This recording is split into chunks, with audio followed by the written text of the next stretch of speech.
Welcome to the Love Thy Lawyer podcast, where we talk with attorneys about their lives and careers. I'm Louis Goodman. Today, we welcome Alameda County Attorney Del Bahner. Del is a criminal law practitioner based in Pleasanton. He represents indigent clients in a wide range of proceedings through the Alameda County Bar Association's well-regarded court-appointed attorney program. He has extensive prior experience working and clerking on both the criminal defense and criminal prosecution sides of the courtroom. Del Bahner, welcome to Love Thy Lawyer. Thank you. It's good to be here, Louis. Pleasure to have you. Where are you talking to us from right now? I'm at my office in Pleasanton, located actually downtown Pleasanton. How long have you been at that location? About 2.5 years now. I brought it up in the introduction, but perhaps you could tell us a little more specifically about the kind of practice you have and the clients you represent. So I take both retained cases as well as court-appointed cases, everything from DUIs to murders. So it's all criminal defense, and it ranges the gamut from the least serious to the most serious cases. How long have you been doing that sort of work? A little over 10 years now. Can you tell us a little bit about your experience in the criminal world? Yeah, so I started in law school interning at a couple DA's offices. When I was a first-year law student at UC Hastings, I applied to both the public defender's office as well as the district attorney's office, and didn't hear back from the PD's office, heard from the DA's office, and was excited to start going that route. I continued by clerking in the Sacramento DA's office as well as the San Mateo DA's office through law school, and kind of had a change of heart towards the end of law school, realized that prosecution wasn't the route I wanted to go. Started looking into other areas of law. I briefly did a policy stint up in the Sacramento legislature and found my way back into criminal law doing criminal defense and haven't looked back since. Where are you from originally? I grew up in Pacifica, which is on the coast, a little bit south of San Francisco. Is that where you went to high school? Yeah, went to a public high school, Terra Nova. It's one of the 2 high schools in Pacifica. So when you got out of Terra Nova, where'd you go to college? UC Davis, up near Sacramento. I'll bet that was a little bit warmer. Yeah. No surfing, a little more of a rural environment, so it was a change for me. Did you enjoy Davis? I did. I focused on my studies, focused on school, kind of hunkered down into that. But I also did a lot of extracurricular stuff and had a good time as well. What sort of extracurriculars? I was on the triathlon team, so I was doing some swimming, running, and biking. It was a club team, but it was competitive. We competed against other schools, and that was a fair amount of time training for that. I was also in a couple of plays at the school. I was thinking I was going to double major in drama and political science initially, so I was caught up in all of the extra preparation we needed to put on those plays. And then I also joined student government. I was in the Judiciary Committee, and eventually towards the end, I was the chief of the Supreme Court at UC Davis. Well, all of that sounds like a lot of excellent preparation for being a courtroom lawyer. Yeah, that was, I think, what kind of compelled me into law school was the courtroom, seeing television shows where people would jump up and say objection. Kind of always wanted to go a route where I would be in the courtroom. I was not interested in doing transactional work and sitting behind a desk all day. Now, you mentioned that you went to Hastings for law school. Did you go directly to Hastings after college, or did you take some time off? I took some time off. I had 1 year between law school and college. What'd you do? I clerked or interned at the Department of Justice in the Natural Resources and Civil Rights Division. I also worked part-time at Starbucks because it wasn't paying very much. So I got some experience, got some idea of what the law was like. But honestly, I don't think it gave me a full understanding of what I was getting into. I saw certain areas of the law and I learned a lot, but it wasn't exactly what I'd anticipated. What had you anticipated and what did you find once you actually got doing it? I think the thing that was most surprising to me was how much time was spent outside the courtroom doing preparation and especially discovery. In the world of criminal defense and prosecution, there's less haggling over discovery, but it's still a big deal. And certainly in the civil world, discovery is so paramount and such a major portion of what everyone does. I didn't really realize that going into law school, and I didn't really see that in my internship because it was so brief. Do you think that having worked for a while essentially in the legal world before going to law school helped you focus once you got to law school? Yes, it did. Although I saw people at Hastings who were a few years older, had maybe worked in the legal field or a legal adjacent field for, 5 to 10 years.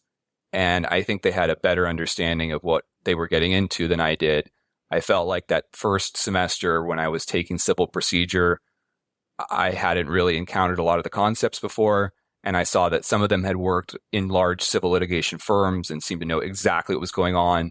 They could draw from their own experience and seem to get it better. My experience was much more limited than that, but it did help. It definitely helped. What did you think of being at Hastings and being in San Francisco after being in the rural environment of Davis? I liked it a lot. I really appreciated being in the city. I liked going out and doing stuff you can only do in San Francisco, meeting up with friends, going to bars, generally having a good time in my early 20s. I wasn't thrilled about the location. It was in the Tenderloin, and you get what you get with the Tenderloin. But overall, I had a great time, and I really enjoyed my experience at Hastings. Yeah, I went to Hastings, and I similarly, I really enjoyed living in San Francisco and thought it was, the whole thing was really a great experience. And I shared on occasion some of your issues with the with the neighborhood. When did you first start really thinking about being a lawyer? When did it occur to you, I want to be a lawyer? It's probably the first year of college. Both my parents are actually attorneys, so you would think that I was being primed from the get-go, go to law school. But they actually both said, you don't need to go to law school. There's lots of other careers out there. They never were explicitly telling me to go to law school. But I think growing up, there were arguments at the dinner table about politics and all kinds of stuff. And it became sort of a fun dinner time activity to debate things. So I think maybe even subconsciously, I was already going in that direction. I liked having discussions and thinking analytically about things. But I didn't really think concretely about law school until the first year of college. I was actually thinking I might do some drama. I might major in drama, try to do some performances and plays. And after doing a couple performances, I decided that wasn't really the route for me. I wanted something that felt more meaningful to me personally. I could have more of a contribution to society. And I started thinking about law school as something where I could really have an impact and really do something that was meaningful to me. What did the two lawyers who were your parents think about you going to law school? I think overall they were excited. They were happy that I wanted to be a lawyer. But they said that I would have a lot of work to do, and they wanted me to realize what I was getting myself into. You currently have a very successful law practice that you run. Talk a little bit about your experience in terms of getting from graduating from law school to the point where you are in terms of your practice now. Like, what's your professional history? Yeah, absolutely. So as I was mentioning before, when I was in law school, I knew that I wanted to be in the courtroom. I was much more drawn towards criminal law than other subjects. But I interned at a couple DA's offices thinking that might be my route. And I realized that I personally was not thrilled about putting people into jail. I felt more emotionally connected to helping people stay out of jail. I had a couple experiences at DA's office that repelled me from DA's offices. I found that the work wasn't what I wanted to do. And I ended up working right out of law school for a criminal defense practitioner, and I really liked it. I enjoyed the work. I found it really meaningful. I was much more drawn to it than I anticipated. But I realized that working for somebody else, I wasn't going to be getting the kind of experience I wanted. I was mostly writing motions. I was outside the courtroom. I made a lot of routine court appearances, but I wasn't going to be getting big trials. And so I started looking for a different position. I found an opening at the alternate defender's office in Stanislaus County. I ended up moving out there, stayed there for a while working at the alternate defender's office, and got a huge amount of experience. I was thrown in right off the deep end to major cases. The alternate defender's office takes cases when the public defender's office has a conflict of interest, and typically that's in multi-defendant cases. There usually aren't too many conflicts in a DUI or a petty theft. Usually the conflicts occur on robberies and assaults in bigger level cases. And so I was thrown into those types of cases, ended up getting a lot of major trial experience and a number of homicides under my belt, and then decided that I wanted to open up my own firm. Probably also helped that you were co-counsel with experienced lawyers. Yeah. So I had my first murder trial with Tony Serra. There were 4 other attorneys on the case, so there were 6 of us. It was a 6-defendant murder case. And ironically, it would have been a 7-defendant murder case, but the actual shooter was not around. So the DA's office charged everyone who was clearly not the shooter. And we all went to a 3-month trial. It was very long, very contentious, huge amount of motions in limine that lasted probably about a month. And then 2 months of the actual trial with the jury present resulted in a hung jury. It was an amazing learning experience for me, having someone like Tony Serra, who was older, more experienced, as well as the other 4 attorneys who were more experienced than me as well. And who's been interviewed for this podcast. Yeah, I listened to that one. I was curious to see what he would say. What do you really like about practicing law? I like helping human beings. I like helping people in what's typically the worst situation they've ever got themselves into, and having a really long, impactful, meaningful contribution to their life. Would you recommend law to a young person who is thinking about a career choice? I would, but I think it's important to know why you're getting into it and understand how much time it takes and how much money it takes to be an attorney. I think a lot of people see attorneys on TV, just think it's glamorous, or just think they want to make a lot of money. They don't think through what they're passionate about and what they want to do. And I think working in the legal field or something adjacent to it and really seeing what it entails is very helpful. I knew someone that started at Hastings, was in their first year, had majored in creative writing before going to law school, and found out that first year they hated legal writing, wasn't creative enough for them. And they ended up dropping out after taking out quite a bit of money in loans. So yes, I would absolutely recommend law school, but I think there's a big caveat to that, and that's that it helps to understand what you're getting into. Well, speaking of money, what about the business of practicing law? How's that gone for you, and how's that either met or differed from your expectations about it? You know, as attorneys running our own practices, whether we like it or not, we're business people. I was fortunate in that the alternate defender's office allowed me to take retained cases. It was a private firm that had a contract with Stanislaus County. So I got some experience in that world before starting my own firm. But it certainly was a learning experience because I was an employee at that firm and I didn't have to worry about cash flow and making sure the business ran. Now I have a legal assistant. I have to pay the bills, support my family at home. So there is definitely that business side of it. I'm also fortunate in that I'm on the court-appointed panel. And so there is a steady stream of cases that I have in addition to the retained cases that I take. But the business side is huge. And I think that's something that should be taught more of in law school. I don't think there was enough of an emphasis on the business side when I was at Hastings. Is there anything that you know now that you really wished you knew before you started practicing law? The sort of cynical answer I have is I wish I knew how much time was spent not doing the flashy courtroom stuff, right? The preparation and how much of a case is really won in that preparation. You know, it's exciting to see a TV show where somebody comes in, does a flashy cross-examination, and the witness is just crippled on the stand and they win the case. But so often the case is won in the discovery that you have and some of the pretrial motions and sort of behind the scenes type stuff. I think I wish I had known more of that ahead of time. What do you think's the best advice you've ever received? And then let's talk about the flip side of that a little bit.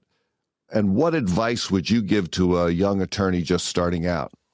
When I first started Hastings, one of the professors was introducing us to the school and recommended that we chop the wood in front of us. What he meant by that was you're going to be overwhelmed with the amount of stuff you have going on.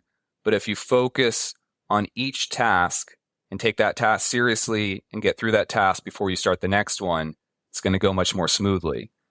And I think that's great advice. I find myself often in my practice getting overwhelmed.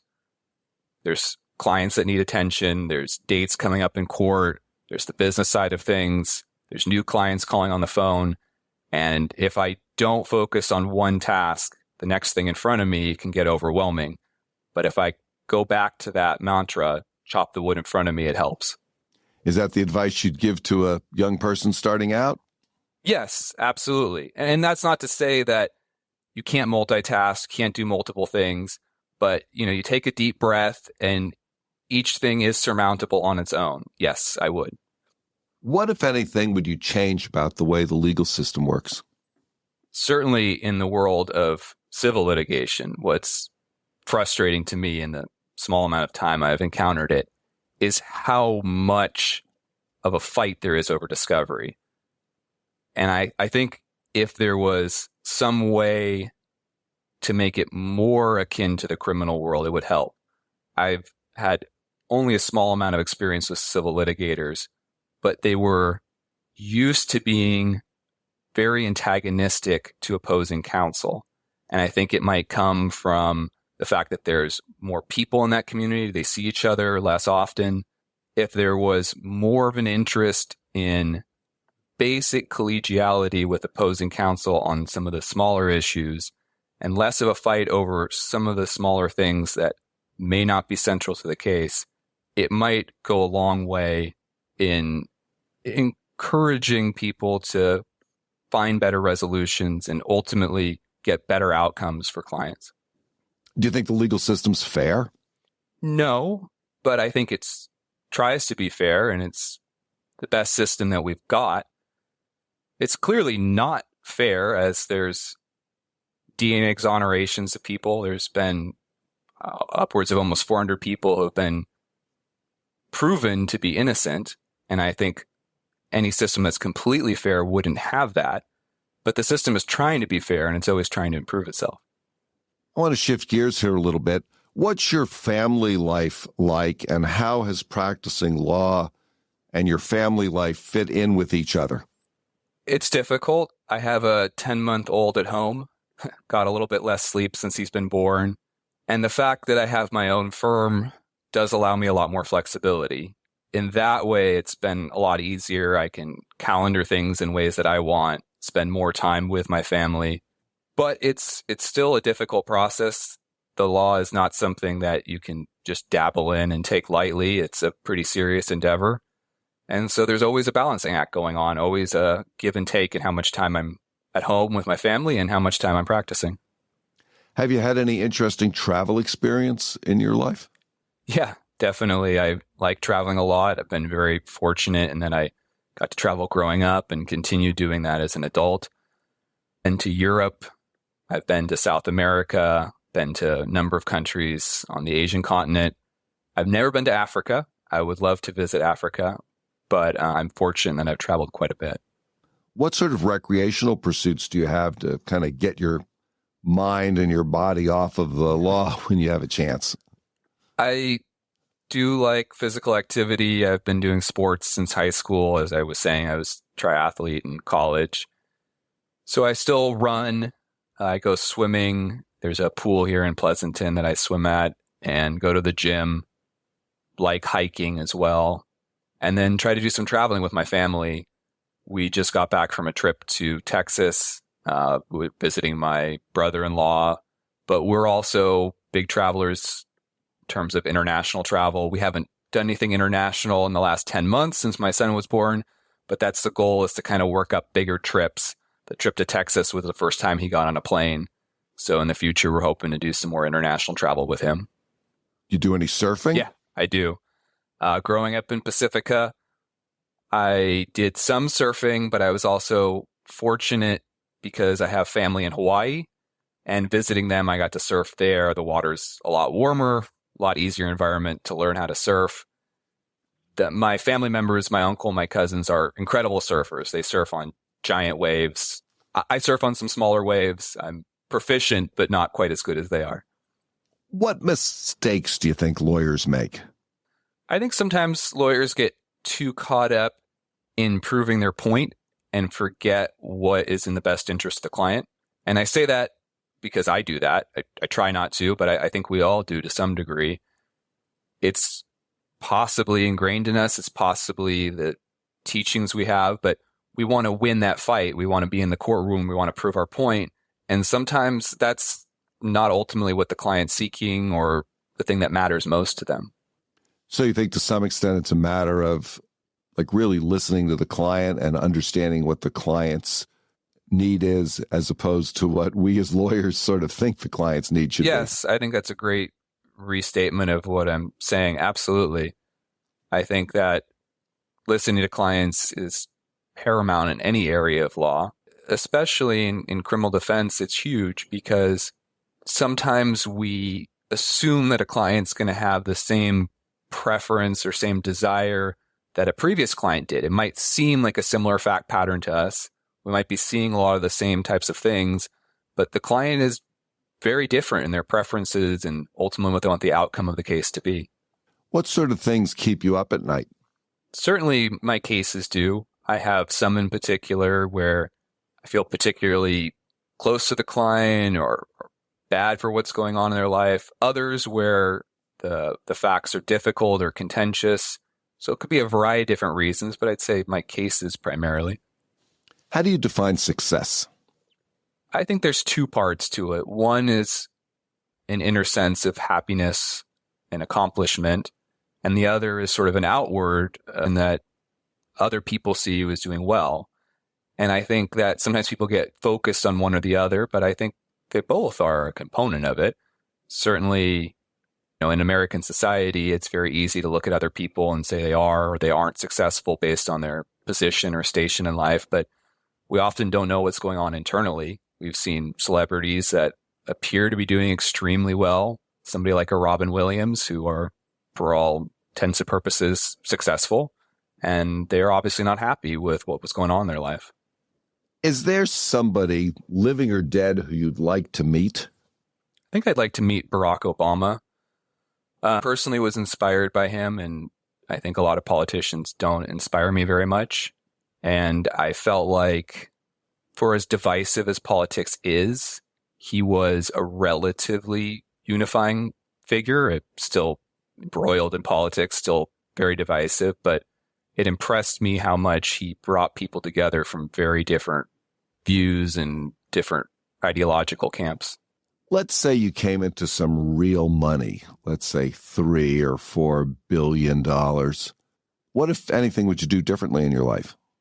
Probably spend more time with my family, invest some of the money, and probably work less, but I think I would still be doing this job, at least in some capacity. Let's say you got 60 seconds on the Super Bowl, Super Bowl ad. You could say whatever you wanted in an advertisement to this enormous audience. What would you like to put out there? What would you want to say? Our society tends to look away from people that are charged with crimes. They tend to ignore them or assume they're the worst of the worst. And having been in this world for the last 10 years plus, I think that's not a good way to view criminal defendants. And I think we'd be better off as a society if we had a little more compassion and a little more understanding for the position they're in, and weren't so judgmental based simply on a charge that may or may not be true and might be indicative of the worst thing that's ever happened to somebody and doesn't represent them as an entire human being. Have you ever given any thought to the notion that in the United States we incarcerate more people than any other country on earth, including People's Republic of China and the Russian Federation? Yes, absolutely. So when I was in law school, I wrote a policy paper on prison overcrowding in California. And we tend to think of ourselves in California as more progressive and not as tough on crime as, say, the South. But the fact was that there were commissions the legislature had set up that found that the prison overcrowding was so abhorrent, the living conditions were so bad that it was a constitutional violation, and it ended up amounting to cruel and unusual punishment because people were living in such close quarters. To what you were saying, Louis, about how our incarceration rates are worse than these dictatorial regimes that we look down on and we ascribe to be better than, is heartbreaking. And I think that we can do better as a society. If someone wants to get in touch with you, someone wants to retain you for a case or have a word with you, or another attorney would like to get in touch with you, what's the best way to do that? You can find me through my website. It's bahnerlaw.com, and that's spelled BAHNERLAW.com. Del, is there anything that you want to talk about that we haven't touched on, that we haven't discussed? Anything else you like to say? I want to thank you for having me on this podcast. I have listened to a lot of your other podcasts. I really appreciate being able to hear about what's going on in the legal community. Being somebody that's only been, in Alameda County for the last couple of years, it's great to learn about a lot of the other lawyers in this community. And you've interviewed a lot of interesting people. I really appreciate you having me on the show. Del Bahner, thank you so much for joining me today on the Love Thy Lawyer podcast. It's been a pleasure to talk to you. You too, Louis. Thanks. That's it for today's episode of Love Thy Lawyer. If you enjoyed listening, please share it with a friend and follow the podcast. If you have comments or suggestions, send me an email. Take a look at our website at lovethylawyer.com, where you can find all of our episodes, transcripts, photographs, and information. Thanks to my guests, and to Joel Katz for music, Brian Matheson for technical support, Paul Roberts for social media, and Tracy Harvey. I'm Louis Goodman.